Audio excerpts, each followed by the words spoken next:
안녕하세요. 저는 평생 부모 마음에 못 받고 용서 구할 기회도 없이 살아가야 하는 30대 기혼 여성입니다. 힘든 일에 있어서 어떤 사연이 더 고슬프고 어려운지 판가름하는 건 소용없는 행동이지 않나 싶지만 많고 많은 고통 중에 부모님 마음에 상처를 주는 행위는 죽을 때까지 저를 아프게 할 것 같아요. 다들 부모님께 특별하게 잘못했던 일들이 있으신가요? 자식이라면 부모님 가슴에 못 안 박는 사람 없다고 하지만 유독 부모님께 잊지 못할 상처를 줬던 기억이 있으실 겁니다. 부모님한테는 있을 때 잘해야 한다고 하는데 제가 몰랐기 때문에 부모님께 못해드렸던 것은 아닙니다. 게을러서 효도를 미루고 미루다 기회를 놓쳐버린 것도 아닙니다. 어리석게도 저는 당시 아빠가 너무 미워서 일부러 상처를 주고자 했던 철부지 장녀예요. 그래서 아빠한테 모진 말과 거리두기를 했었고 아빠에게 용서를 빌 수 있는 기회를 저 스스로 놓쳐가고 있었습니다. 이 글을 쓰면서 저는 또 한 번 자책하고 아빠를 사무치게 그리워하겠지만 하늘에 계신 아빠에게도 이 사연의 목소리가 닿기를 바라며 제 이야기를 들려드리고자 합니다. 저한테는 일명 구두쇠라 불리는 아빠가 있습니다. 저희 집은 어릴 때부터 돈이 없는 게 아닌데도 집만 멀쩡한 아파트였지 사는 행색은 곰팡이 드글드글한 반지하에 사는 사람처럼 못 먹고 살았습니다. 그것이 다 아빠가 심하게 짠돌이였기 때문이었죠. 저는 장녀이고 제 밑으로 여동생만 2명이 더 있었는데요. 요즘에 딸 3명이라고 하면 딸 부잣집이라 하잖아요. 또 딸 셋이라 주위에서 아빠를 부러워하는 사람들도 있고요. 그러나 우리 부모님은 막 저희 셋을 낳았을 적에는 절대 딸이 칭송받는 시대가 아니었습니다. 당시에 자식이 셋이라고 하면 그리 많은 다자녀도 아니었거든요. 자녀 셋인 집인이 좀 많았고 더 많게는 4명, 5명인 집안도 덜어 있던 때였습니다. 뿐만 된다면 자식 번성에 힘을 쏟는 시대였던지라 딸만 낳으면 아들 못 낳는 귀신 취급이 당연했을 정도로 당시에는 아들을 추구하는 사상이 많았다고 해요. 부모님은 기력이 딸려 우리 자매 셋으로 만족했다고 하지만 엄마는 사실 힘 닿는 데까지 노력해서 아들을 끝내 보고 싶어 했습니다. 그러나 아빠가 냉철하게 딸 셋이면 됐다고 거절한 걸로 알아요. 제 기억 속에 아빠는 늘 바쁜 사람이었습니다. 아빠는 번번한 직장인이 아니었고 소소한 장사치였는데 아이스크림 장사라든지 케밥 장사, 도시락 장사 등등을 하면서 생계를 이어왔다고 엄마한테 들었어요. 그리고 거기서 남는 제품들은 늘 우리 몫이었고 워낙 폐기가 많다 보니 저희 집에서 외식이나 배달 같은 건 꿈도 못 꿨습니다. 또 아빠는 냉철한 사람이기도 했습니다. 딸이 셋이라지만 우리 집에선 딸이라고 아빠한테 애교 부리는 자식들이 없었어요. 그만큼 아빠가 너무 무서웠기 때문이죠. 엄마가 한 번씩 어린이날이나 우리 생일 때 외식 한 번 하자고 하면 아빠가 그리 불같이 화를 냈던 게 기억에 생생합니다. 그런 쓰잘데기 없는 것들 챙길 시간에 애들 공부나 더 봐줘.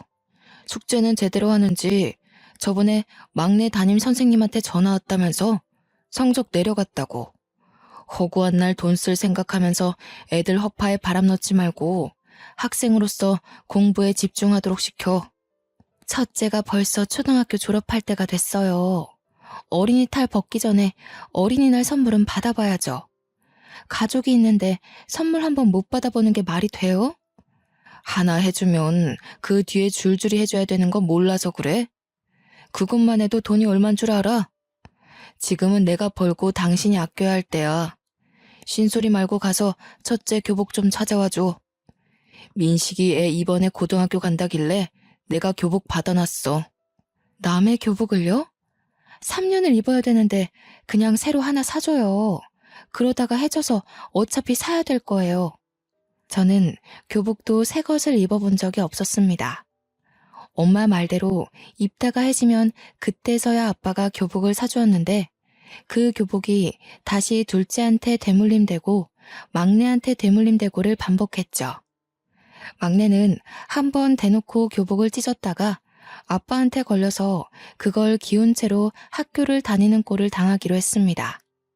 아빠는 그만큼이나 바깥일을 하면서도 자릿세 말고는 사적인 돈을 단 100원도 안 쓰는 사람이었어요. 저희가 아빠 몰래 엄마한테 이것저것 갖고 싶다 사달라 조르면 아빠가 용케도 그걸 알고 저희를 혼내는 일상만 반복되었습니다.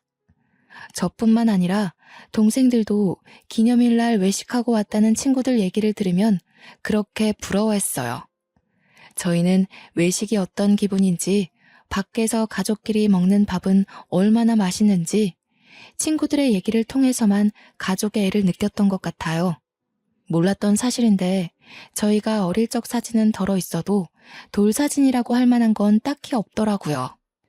이것 또한 막내가 친구들이랑 얘기하다가 돌잔치에 관한 말이 나와서 한날 엄마한테 자기 돌사진 보여달라고 하는 탓에 알게 된 겁니다.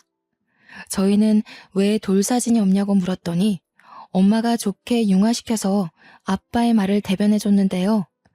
엄마가 딸 셋 낳은 것이 당시 눈치가 보여 아빠한테 별 말을 못했고 때문에 예쁜 옷도 한번 입혀줘 본 적이 없다고 하더군요. 좋게 들으면 집 형편이 어려워서 돌잔치는 꿈도 꿀 수 없었다라고 들렸고 나쁘게 들으면 돌잔치가 뭐 유난이라고 큰돈 들어가면서 행사를 하냐라고 들릴 수 있었습니다. 엄마가 아무리 좋게 말해준다고 해도 이미 저희 셋은 후자 쪽으로 마음이 기울어 버렸어요. 아빠에게 늘 서운했지만 그날 돌잔치 얘기에선 좀 더 많이 서운했었던 기억이 납니다. 하필 우리가 사춘기였던지라 그때의 반감은 아빠가 우리를 사랑하지 않는다는 생각으로 연결이 되었어요. 그 때문에 우리 자매들은 자연스레 아빠와 거리가 생겼고 그럼에도 아빠는 한결같이 바쁘고 차가운 사람이었습니다. 엄마가 늘 뒤에서 우리에게 미안하다고 생활비 아낀 꼬깃돈을 쥐어주기도 했는데 엄마의 그런 배려는 저희가 아빠를 미워하게 만드는데 기름을 붓는 격이었죠. 엄마는 항상 저희한테 미안하다는 말을 달고 살았는데 아빠 같은 남자를 만난 엄마가 너무 불쌍하더라고요. 그래서 바보 같은 마음에 엄마더러 이혼을 하라고 말한 적도 있었습니다. 우리는 아빠 없이 살 수 있을 것 같으니 엄마 보고 돈에 정신 나간 아빠 같은 남자 버리라고 했죠. 제가 장녀이다 보니까 동생들은 자연스레 제 뜻을 따르게 되었는데 저를 보고 배워서 엄마한테 틈만 나면 이혼하라 그랬습니다. 안 돼. 그래도 아빠가 고생해서 번 돈으로 너희 학교도 가고 밥도 먹고 하는 거야. 형편이 너무 어려워서 끼니도 해결 못하는 애들이 얼마나 많은데 이 정도면 복 받은 거지. 복은 무슨? 내가 어디 없는 살림인데 바래? 가족끼리 외식 안 해본 집 우리밖에 없더라. 학교 가고 밥 먹고 자고. 이건 우리가 엄마 아빠 자식으로서 당연히 받아야 되는 거잖아. 솔직히 우리 집이 아파트만 좋지. 제일 못 살아. 맞아. 나도 친구들이 외식한다는 빕스 가고 싶어. 엄마, 왜 우리 집은 외식을 안 해? 동생들은 제가 하는 걸 보고 따라서 엄마한테 이혼을 요구했지만 갈수록 저보다 더 투정이 많아졌습니다. 제가 지나온 사춘기를 동생들은 이제 막 진입했기 때문이었죠. 하지만 엄마는 한결같이 아빠가 아니면 안 되는 사람이었고 아빠와 헤어지고 싶은 마음도 전혀 없어 보였습니다. 우리 자매는 그런 엄마를 정말 미련하게만 생각했었어요. 그렇게 커서 저는 직장인이 되고 동생들은 대학생이 되었는데 동생들은 지방대학에 합격하는 바람에 어쩔 수 없이 독립을 해야 했고 저만 본가에 남아 통근을 하였습니다.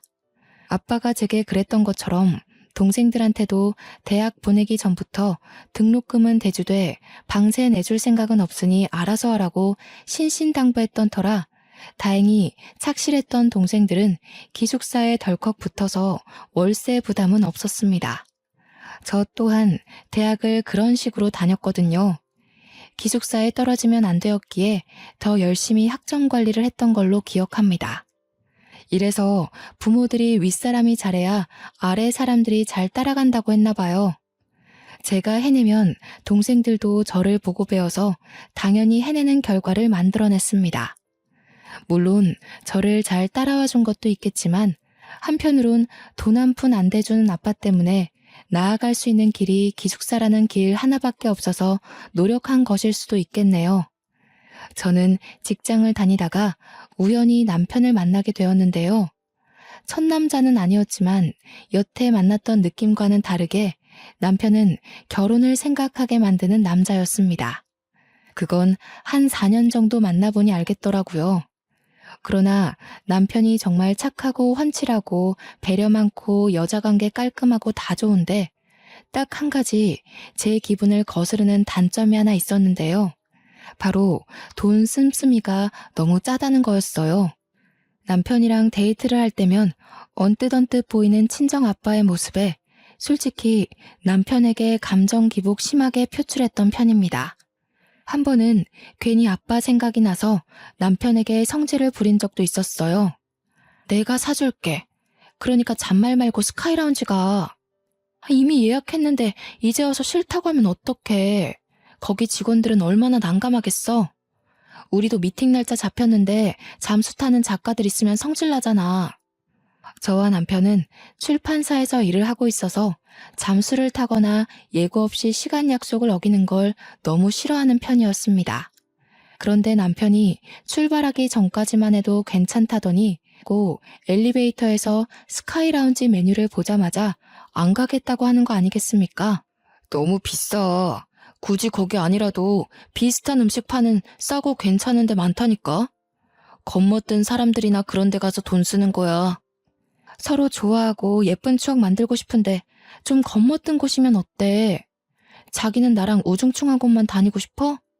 자기는 나한테 예쁜 곳, 멋진 곳 보여주기 싫어? 꼭 그런 데 가야만 우리가 행복한 건 아니잖아. 장소가 뭐가 중요해? 서로 같이 보내는 시간이 중요한 거지.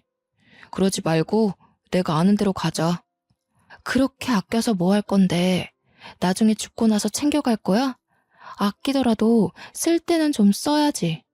이럴 때 보면 자기가 나 안 사랑해서 돈 쓰는 거 아까워하는 것 같아.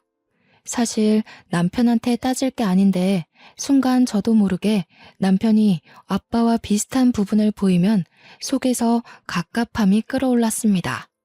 아빠한테 직접 따지고 싶은 말을 남편한테 투영하여 남편에게 퍼붓기도 했지요. 그날 제가 애정의 척도까지 논해버리며 성질을 냈더니 남편이 당황하면서 먼저 사과했습니다. 그 모습에 저는 아빠 때문에 삐딱해진 제 마음을 탓하면서 남편에게 되레 미안하다고 우리 아빠랑 너무 비슷한 면모가 보여서 실수했다며 용서를 구했죠. 그리고 우리는 그날 남편의 제안으로 저녁 대신 술을 마시러 가서 서로의 집안 얘기를 하는 시간을 가졌습니다. 남편은 저의 친정아빠 구두쇠 이야기를 잠자코 들어주면서 아빠를 공감해주다가도 우리 식구들이 많이 힘들었겠다며 저를 위로하기도 했습니다. 그러면서 남편도 자기 얘기를 해주는데 저는 거기서 남편에게 부모님이 없다는 걸 알게 되었어요. 남편 부모님이 일찍 돌아가시는 바람에 남편이 어린 남동생 하나를 홀로 키워야 했는데 그러다 보니 뭐 하나라도 아껴서 돈을 많이 남겨야만 했다고 했습니다. 그게 습관이 되었는지 현재는 형편이 한참 괜찮아졌는데도 이렇게 짠돌이 성향이 그대로 남았다고 해요. 남편의 사정을 들으니까 제가 얼마나 어리석게 성질을 부렸는지 뉘우치게 되었습니다. 해하더라고요. 저는 있는 부모님을 욕보이며 이렇게 술안주로 털어놓고 있는데 남편은 그렇게 다툴 부모님도 없다고 하니까 제가 남편 앞에서 크게 실수했다고 생각했죠. 미안하다고 사과를 했더니 남편이 너그럽게 이해를 해줬습니다. 사실은 자기가 연애를 별로 못 해봤는데 다들 남편 피지컬 보고 다가왔다가 사귀기도 전에 남편의 짠돌이 모습에 진절머리를 내며 떨어져 나갔다고 하는 거 아니겠어요? 연인으로 이어진 건 제가 처음이라고 그랬습니다. 저와 남편은 그날 서로의 사정을 얘기하며 더 깊은 관계로 발전이 됐습니다. 그 때문에 이미 결혼하기로 약속한 기일을 더 빠르게 당기지 않았나 싶어요.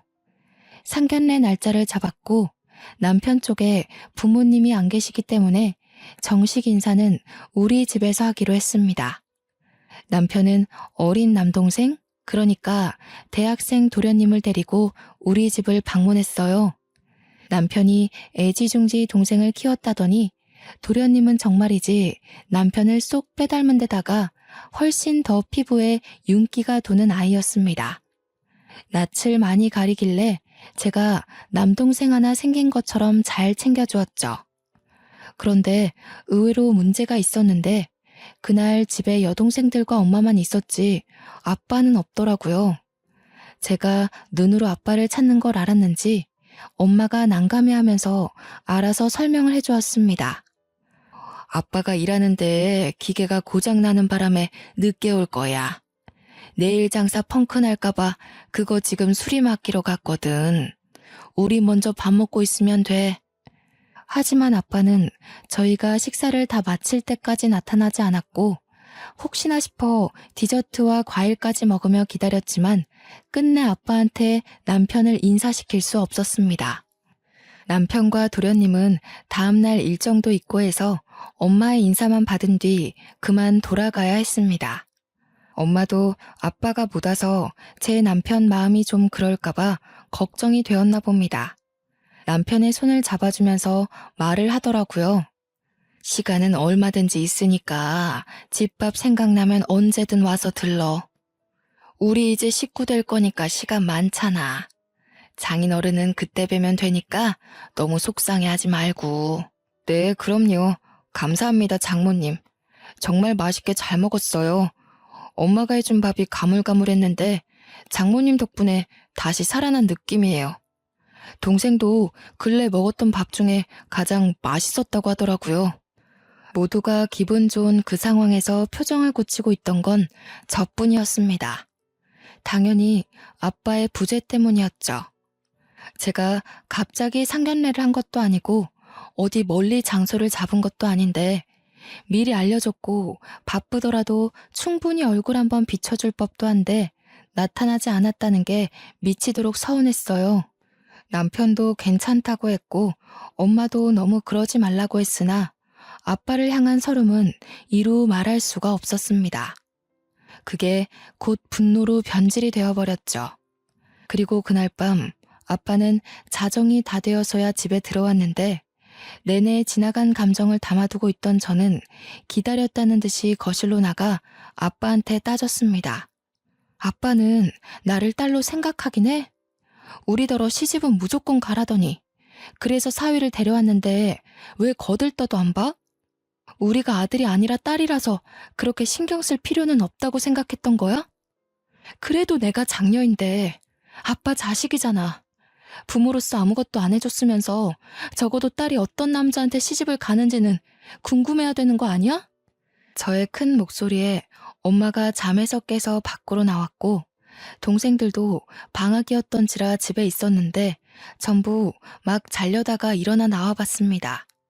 아빠는 제 말에도 피곤하다고 내일 얘기하자며 방에 들어가려 했어요. 저는 그런 아빠의 뒷모습에 대고 자식으로서 두고두고 벌받게 될 발언을 해버리고 말았습니다. 차라리 아빠가 없었으면 좋겠어. 우리가 학교 다니고 밥 먹고 한 게 다 아빠 덕분이라고? 그럼 뭐해? 내 기억 속엔 아빠랑 같이 보낸 추억이 전혀 없는데. 이럴 거면 그냥 우리 아빠 하지 마. 아빠는 그 시간 제 말을 끝까지 듣고도 아무 대답 없었습니다. 등을 보인 채로 묵묵히 서 있다가 제게 겨우 남긴 말이 고작 더 할 말 남았냐고 묻기만 할 뿐이었어요. 그러더니 그대로 방에 들어가 버렸죠. 어리석어도 너무 어리석었던 저는 그게 또 서운하여 아빠가 들어간 방문에 대고 나는 이제 아빠 딸 안 할 거라고 소리를 질러버렸습니다. 이날이 제겐 가장 후회가 되고 후회로 모자라 제대로 된 벌이라도 받고 싶은 실수였습니다. 바보같이 저는 그렇게 아빠와 더 멀어져서 정말로 아예 남남이 되어버렸어요. 그 상태로 남편과 저는 결혼식을 올렸는데 그래도 결혼식은 아빠가 참석해 주셨더라고요. 대신 제가 거부하는 바람에 저는 아빠 손이 아닌 남편의 손을 잡고 입장을 했습니다.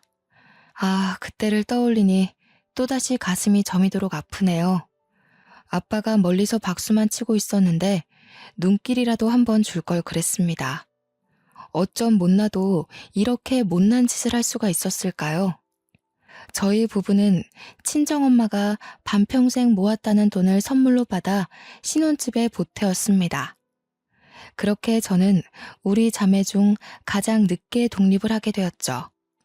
그때까지도 아빠랑은 안부 전화 따위 안 하고 엄마한테만 연락을 했어요. 남편이 엄마가 해주는 반찬 너무 맛있게 잘 먹네? 내가 돈 붙여줄 테니까 좀 더 만들어줄 수 있어? 내일쯤 한번 들릴게. 그래, 얼마든지. 용서방이 잘 먹는다고 하니까 기분이 좋네. 그나저나, 넌 아빠한테 한 번씩 연락하니? 아빠가 요즘 너 어떻게 사나 한 번씩 물어보던데. 문자라도 한 통 남겨주지 그래. 나랑 아빠 사이 어떤지 몰라서 그래? 나는 아빠한테 아직 서운한 감정 남았어. 솔직히 아빠가 먼저 사과하지 않으면 마음 풀 생각도 없어. 엄마는 아빠를 대신해서 저와 아빠의 관계를 화해시키려고 했습니다. 엄마랑 통화할 때마다 그런 소리를 꼭 들었어야 했는데 그런 얘기를 할 때마다 제가 엄청난 반감을 드러냈거든요. 자꾸 아빠 얘기할 거면 엄마한테도 전화 못한다는 소리를 하면서 정말 못되게도 협박을 해버렸네요. 그러던 어느 날 아빠가 일을 하다가 다쳤다는 엄마 전화 때문에 남편과 함께 병원을 찾게 되었는데요. 아빠는 다쳤다면서 어디 하나 붕대로 묶은 곳도 없이 환자복만 입고 누워 있었습니다. 우리가 온 걸 보고 엄마가 먼저 반겨주었는데 아빠는 무뚝뚝하게만 대응만 하더군요. 그래서 어디 다쳤는데? 조심 좀 하지 그랬어. 병원비 나가는 것도 아까웠을 텐데 어떡해? 그렇게 아끼던 돈 왕창 날리게 생겼네. 너 아빠한테 그게 무슨 말이니? 아빠가 다쳤는데 꼭 그런 식으로 말을 해야겠어? 그래도 네가 장녀잖아.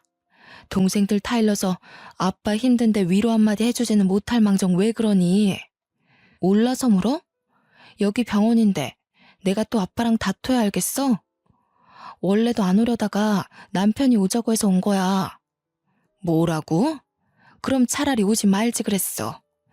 사실은 너도 걱정돼서 와놓고 어쩔 수 없이 온 척하는 거잖아. 도대체 그깟 자존심이 뭐라고 부모한테 그렇게까지 모질게 하는 거니? 그래서 네가 못 컸어? 잘 먹고 잘 커서 시집도 잘 갔잖아. 정말 해도 해도 너무한 거 아니야? 엄마는 제게 웬만해선 성을 안 내시는 분인데 그날은 눈시울까지 붉히면서 제게 심하게 따졌습니다. 아빠 다치는 거 한두 번도 아닌데 그날은 유난히 엄마가 울분 섞인 모습을 많이 보였어요. 누가 보면 아빠가 죽을 병이라도 걸린 줄 알도록 착각할 만한 표정이었죠. 솔직히 좀 당황스러웠습니다. 웬만하면 제 편을 들어주시던 엄마가 저를 엄청 원망하듯 호소하는 게 저를 많이 흔들리게 하였어요. 엄마랑 말다툼을 하는 사이 아빠가 유독 쇳소리 비슷한 기침을 많이 했는데요. 엄마와의 대화가 거슬릴 정도로 장기침이 많았지만 그 와중에 저는 단순히 감기까지 걸렸나 보네 라고 생각했었어요. 그날따라 다른 사람 같던 엄마만 걱정했지 아빠는 여전히 제 안중 밖이었으니까요. 남편이 아빠한테 따뜻한 물을 챙겨주는 대신 나는 인사도 안 하고 그곳을 나오게 되었습니다. 그리고 엄마한테서 퇴원을 했다는 말을 들었어요. 엄마가 그날 화냈던 것도 사과를 했습니다. 아빠가 다쳐서 순간 예민해지는 바람에 그랬다고 하네요. 그때만 해도 그냥 아 그렇구나 하며 따로 연락을 드리진 않았죠. 그렇게 세월이 좀 흘러 제게는 뱃속에 아이가 생겼습니다. 왕딸기 태몽을 꿨었는데 역시나 예쁜 딸이라는 말을 듣고 저는 정말 기뻤어요. 아들만 예뻐라는 세상에서 딸을 가졌다고 우리 아빠처럼 돌사진도 안 찍어주는 부모는 되지 않겠다고 우리 딸에게 무한한 지원과 마음을 줄 것을 다짐했죠. 제가 한참 몸 관리 중인데 어느 날 엄마한테서 전화가 왔습니다. 임신하고 한 번도 친정을 찾지 않았던 탓인지 엄마가 뱃속에 자기 손녀를 보고 싶었던 것 같아요. 그동안 아빠한테 딸 가졌다고 잔소리라도 들을까봐 친정을 안 찾은 거였거든요. 그래서 엄마의 부름에도 엄마만 밖으로 몰래 나오라고 했더니 엄마는 끝까지 아빠랑 같이 만나자고 하는 겁니다. 대놓고 싫다고 얘기를 했으나 엄마가 제발 부탁이라고 사정까지 하길래 할 수 없이 남편과 함께 친정을 찾아갔어요. 그랬더니 친정 부모가 이미 나갈 준비를 하고 있는 겁니다. 갑자기 외식을 한다고 하지 뭡니까? 막 도착한 저희를 싣고 아빠는 동네에서 가장 비싸다고 하는 고깃집을 갔어요. 제가 어릴 때부터 고기 노래를 부르고 살아도 안 사주더니 갑자기 아빠가 제게 무려 한우 고기를 사주더라고요. 많이 당황스러웠지만 혹시 이게 화해의 의미인가도 싶었습니다. 아빠한테 묻고 싶은 게 많았지만 그간의 어색함 때문에 선뜻 말을 걸기가 애매했어요. 엄마랑만 대화를 나눴던 걸로 기억합니다. 비록 아빠가 아무 말은 하지 않았지만 그날 솔직히 저는 기분이 좀 풀렸습니다. 이게 바로 부모 자식 간의 마음인 걸까요? 아빠가 제게 외식을 쏘는 이유가 마치 화해의 의미가 맞는 것 같아서 아빠의 숨겨진 마음이 알아서 느껴지더라고요. 아빠는 식사 시간 내내 묵묵하게 고기만 구우면서 굽는 족족 저한테 덜어주었습니다. 그때 제가 그 자리에서 처음으로 제가 먼저 아빠한테 말을 걸었어요. 그만하고 아빠 먹어. 아빠 지금 한두 점 먹은 거 알아? 내가 계속 봤는데 먹지도 않고. 우리는 우리가 알아서 챙겨 먹을 수 있으니까 이제 아빠 좀 먹어. 그러나 아빠는 고기 같은 거 안 좋아한다고 계속 저만 챙겨주었습니다. 갑자기 이러는 아빠가 의아했지만 싫지 않았어요.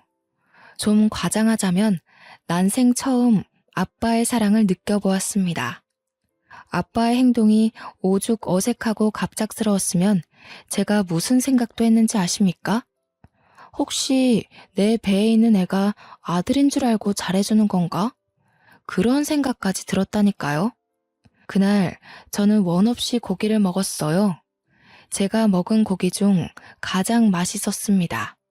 아빠가 사준 고기라서 더 그랬던 것 같네요. 낯간지러워서 아빠한테 잘 먹었다는 차마 인사는 못했고 부모님께 조심히 들어가라는 말을 전하는데 아빠가 차에 올라타기 전 제게 나지막히 말을 건네더라고요. 여자애는 해산물 많이 먹어줘야 희고 곱게 나온다더라. 그래서 너희들이 다 희고 곱상한 거야. 오늘은 네 배불려 놨으니 다음엔 손녀줄 해산물 보내마. 그 말 한마디 남기고 아빠는 그대로 차를 타고 돌아갔습니다.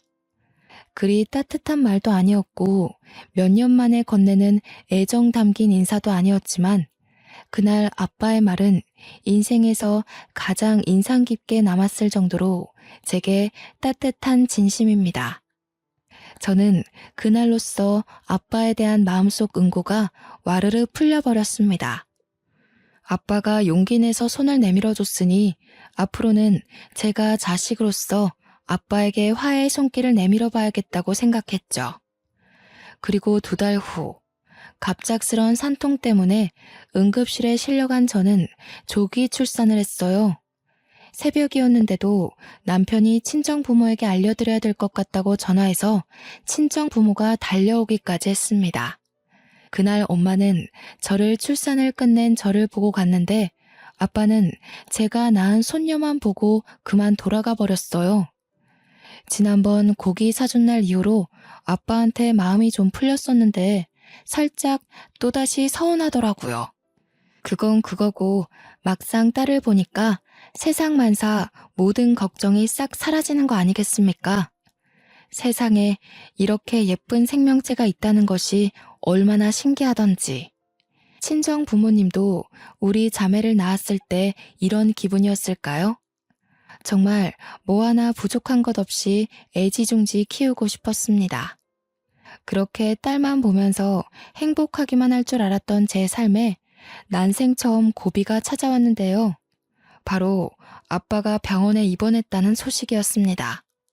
처음엔 또 어디 다쳤나 안일하게만 생각했어요.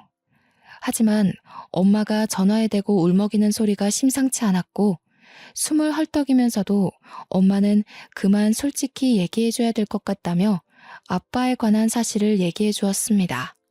니네 아빠 소세포 폐암이란다. 지난번에도 다친 게 아니라 폐암 때문에 병원 입원했던 거야. 아빠가 너희들한테 알리지 말라고 그렇게 호통을 치니 말을 못했어. 그런데 너네 아빠가 오늘 밤에 갑자기 쓰러져 버렸지 뭐니? 어떡하면 좋아. 니네 아빠가 얼마나 열심히 살았는데 이제 좀 편하라고 하니까 이런 날벼락 같은 일이 생겼다. 네 아빠 불쌍해서 어쩌니? 아빠가 길어봤자 1년밖에 살지 못한다는 충격적인 소식을 듣고 저는 남편에게 애를 맡긴 후 병원을 찾아갔습니다. 그때 지난번 입원했을 적 이미 가망 없는 말기라는 판정 때문에 아빠는 치료를 거부했고 그 탓에 지금은 산소호흡기를 차고 중환자실에 누워있는 상태까지 악화된 것이었어요. 저녁이라서 당장은 면회를 한 명씩 해줄 수 있다길래 엄마는 이미 하고 나왔으니 몇 시간 뒤에 한 번 남은 면회를 저더러 들어가라 했습니다. 저는 엄마와 같이 중환자실 앞에서 내내 기다렸다가 간호사의 부름에 안으로 들어갔고 아빠는 때마침 눈을 뜨고 있었어요. 제가 온 걸 본 아빠가 말없이 저를 바라보기만 하는데 늘 근엄하던 아빠의 모습이 한없이 약해 보여서 그만 제가 눈물을 울컥 쏟아버렸습니다. 아빠, 말 안 했어. 맨날 장사한다고 안 좋은 연기 마시니까 이렇게 된 거 아니야. 제때 검사받고 예방했으면 이렇게까진 안 됐을 거잖아. 돈 아껴서 뭐해. 결국 아빠는 이렇게 망가졌는데. 이러려고 그렇게 돈을 아낀 거야? 아빠 병원비로 쓰려고? 아빠 손을 잡고 한참 울분을 토했어요. 아빠에게 괜찮냐는 말 한마디 못하고 원망만 했습니다. 아빠는 말을 못하고 지켜만 보다가 딱 한마디를 하셨는데요. 뿌옇게 올라오는 산소호흡기 속으로 미안해 라는 말만 하고 또다시 입을 닫는 거 아니겠습니까? 저는 면회 시간 내내 아빠 손을 잡고서 울기만 하다가 나왔습니다. 그 면회 때 본 모습이 아빠가 멀쩡한 정신을 붙들고 있는 마지막이 될 줄은 몰랐습니다. 야속하게도 아빠는 빠르게 기가 쇠해졌고 나중에는 면회도 불가할 만큼 정신이 왔다 갔다 했죠. 컨디션이 저조하기까지 너무 순식간으로 병세가 악화되었어요. 그럼에도 저는 정신 못 차리는 엄마를 위로하면서 매일 엄마 손을 잡고 아빠를 보러 갔습니다. 아빠가 살아생전에도 이렇게 많이 얼굴 마주해주지 못했는데 다 죽어가는 그 앞에서 제 모습을 보이고 있자니 미치도록 후회스럽고 제 자신이 용서가 안 되어 너무 힘들었습니다. 그리고 동생들과 남편까지 아빠를 보러 병원으로 왔던 날 저는 아빠의 눈물을 처음 보았어요. 가족을 들여보내주는 시간이 있었는데 아빠는 누가 봐도 정신이 온전치 못했고 초점이 이상했거든요. 그럼에도 불구하고 울고 있는 가족들을 알고 있는 건지 아빠 눈가에서 눈물이 흘렀지 뭡니까. 그걸 보고 엄마는 아빠의 얼굴을 한참이나 쓰다듬으며 통곡을 했습니다. 세상이 무심하기도 하지. 당신이 어떻게 살았는데. 딴짓 한 번 안 하고 얼마나 가족을 위하면서 살았는데. 이제 좀 두 다리 뻗으려고 하니까 왜 이렇게 가버려요? 나더러 당신 없이 어떻게 살라고. 여보, 나만 두고 가지 마요. 제발 일어나요. 저와 동생들도 아빠 손을 잡고 놓지를 못했습니다. 정말 말도 안 되는 일이지만 기적이 일어나서 우리 아빠가 다시 기운 차리길 바랬어요. 하지만 아빠의 죽음은 이미 예견되어 있는 일이었고 역시나 그런 기적은 일어나지 않았습니다. 아빠는 이대로 우리 곁을 영원히 떠나게 되었습니다. 그리고 저희 식구는 정말 힘든 시간을 보냈어요. 특히 엄마가 가장 많이 힘들었을 겁니다. 늘 아빠를 믿고 사랑했던 분이니 아빠 없는 빈자리가 얼마나 크겠습니까? 그래서 저와 동생들은 번갈아 가며 친정집을 방문했습니다. 동생들은 방학 때 엄마랑 같이 있을 수 있으니 제가 주로 많이 친정에 살다시피 찾아갔죠. 친정집은 아빠 하나 없을 뿐인데도 너무 썰렁했습니다. 그동안은 아빠가 있기 때문에 집이 음험하고 삭막하다고 생각했는데 아빠가 저희에게 남모르게 큰 존재였나 봅니다. 아빠 없는 집은 자칫 공과 같은 느낌이 들었습니다. 한날 엄마가 방에서 아빠 물건을 정리하다 말고 우리 자매를 동시 부른 적이 있었는데요. 엄마는 거실에 저희를 앉혀놓고 저희 앞으로 통장 2개씩을 나눠주었습니다. 그리고 그 통장을 열어보니 2개의 통장을 통틀어 5억이란 돈이 담겨 있었어요. 네 아빠가 너희를 사랑하지 않는다고 생각했지? 그랬을 수도 있지. 하지만 아빠는 미리 알았던 거야. 너희가 딸이기에 우리 세대 부모라면 기본적으로 딸을 낮잡아 보잖니. 아빠는 너희가 어디 가서도 대접받을 수 있게 힘을 주려고 했어. 너희 이름으로 땅도 사놓았거든. 그러니까 엄마 말은 아빠가 훗날 저희가 커서 사회를 나가거나 결혼을 하게 되면 여자라는 이유로 무시를 받을까봐 힘을 주기 위해 돈을 모았다고 얘기를 하더라고요. 미친 듯이 돈만 모으면서 조금이라도 저희 위상을 높여주려고 했다는 거 아니겠습니까? 아빠는 엄마랑 결혼하고 엄마를 시댁의 무시로부터 지켜주지 못해서 미안하다고 그렇게 고개를 숙였어. 시댁에서 엄마를 좀 많이 괴롭혔거든. 아빠는 너희들도 시집가서 이 엄마처럼 고스란히 그 고통을 겪게 될까봐 돈이라도 꼭 쥐어주려고 했던 거야. 아빠가 방법이 좀 달라서 그렇지 하루 한시도 안 빼놓고 너희 생각만 했어. 아빠한테는 너희가 자산이고 보물이었단다. 이미 동생들은 울음이 터졌고 아빠한테 미안해서 어떡하냐고 서럽게 울기 시작했습니다.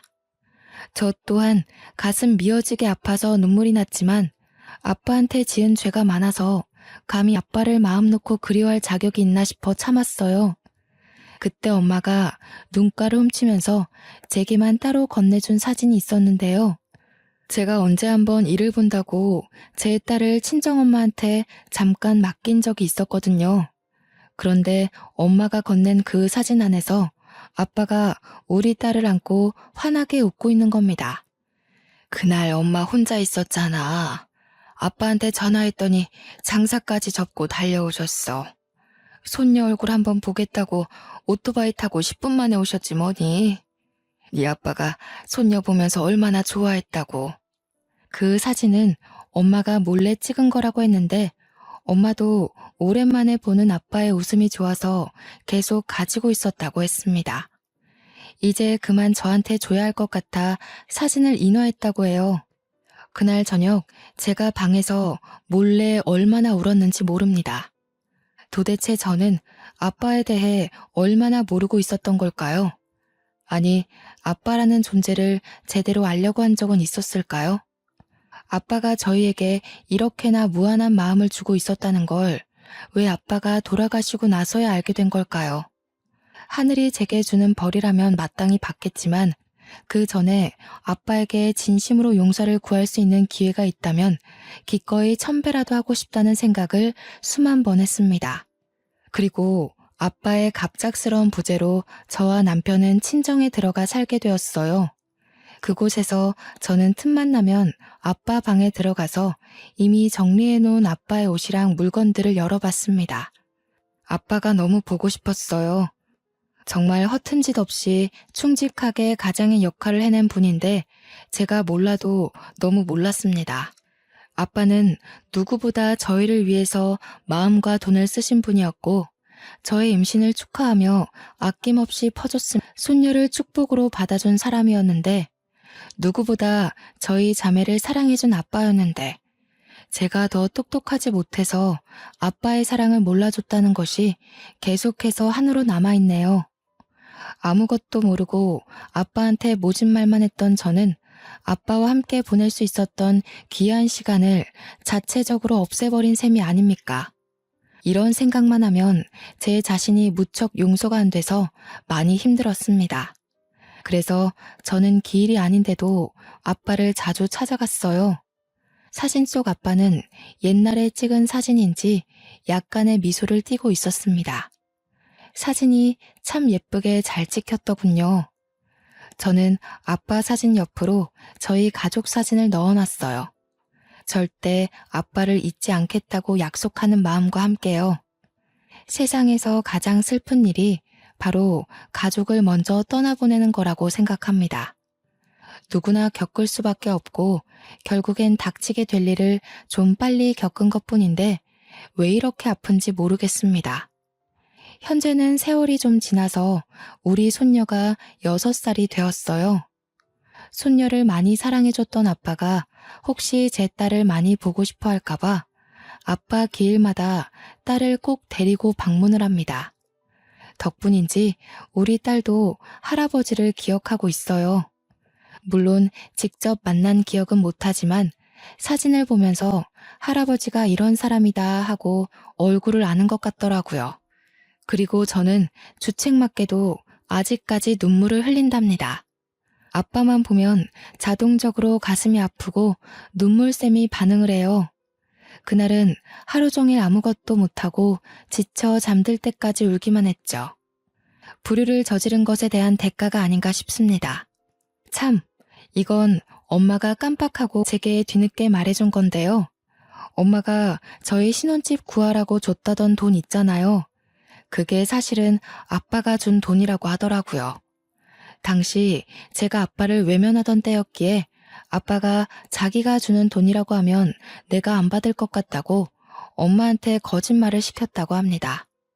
정말 저는 아빠한테 잘못한 채로 천벌받고 있는 게 맞나 봐요. 제 자신이 쪽팔리고 한심해서 죽을 것처럼 힘들더군요. 죽을 정도로 힘든 적이 없어서 이만큼 아픈 건지도 몰랐어요. 앞으로 누가 죽을 만큼 힘든 일이 있다고 하면 진심으로 경청하고 보듬어줘야겠습니다. 여기까지 글을 써오는 내내 저는 계속 벌을 받는 기분이었습니다. 울면서 속죄하며 쓰다 보니 벌써 하루가 다 갔네요. 라디오가 하늘에까지 닿는 일은 없겠지만 라디오에서 퍼지는 음파가 우연이라도 하늘에까지 올려서 아빠가 들을 수 있었으면 좋겠습니다. 제가 모르는 세상에 꼭 그런 기적이 있길 바래요. 그렇게 생각하면서 꼭 아빠한테 말해주고 싶어요. 미안했다고. 아빠 목숨 다해서 우리를 사랑해줘서 고맙다고. 우리 아빠 짠돌이 아니고 최고로 훌륭한 아빠였다고. 단 한 번만이라도 아빠가 꿈에 나온다면 꼭 안아주면서 하고 싶은 고백도 있는데 바로 사랑한다는 말입니다. 솔직히 가족끼리 그런 직설적인 표현하는 게 너무 낯간지럽지 않잖아요. 너무 쉬운 말인데도 희한하게 가족들한테는 그 말이 잘 안 나오지 않습니까? 생판 초면이었던 남편이랑도 1년도 안 돼서 사랑한다는 말을 수십 번 텄는데 왜 저는 가족한테는 그런 쉬운 말을 해주지 못했는지 모르겠습니다. 편지로는 할 수 있었는데 그마저도 아빠는 빼고였어요. 그러니까 아빠한테는 쑥스러운 마음을 담은 편지도 써본 적 없다는 겁니다. 아빠를 보내고 나니 이렇게 못해준 것들만 생각이 나네요. 부모를 보낸 자식분들 다 저와 같은 마음이겠죠? 아빠를 마주할 수 있던 수많은 기회를 놓친 제가 지금에서야 단 한 번의 만남이라도 생기기를 갈망하고 있네요. 창피하지만 꼭 한번 다시 만나고 싶어요. 그럼 다른 말 전부 마음속에 삼키고 딱 한마디 해줄 겁니다. 사랑해요, 아빠. 라고 말이에요. 다들 저처럼 두 번 다시 없을 기회 놓치지 마셨으면 합니다. 내 옆에 놓인 무수히 많은 기회를 매일매일 잡으셔서 가족과 행복한 시간 만들길 바래요. 가족이야말로 익숙해서 소중한지 모르는 가장 위태로운 관계가 아닙니까? 쓰다 보니 내용이 좀 많이 길어졌습니다. 그만 인사드릴게요. 제 이야기 들어주셔서 너무 감사합니다.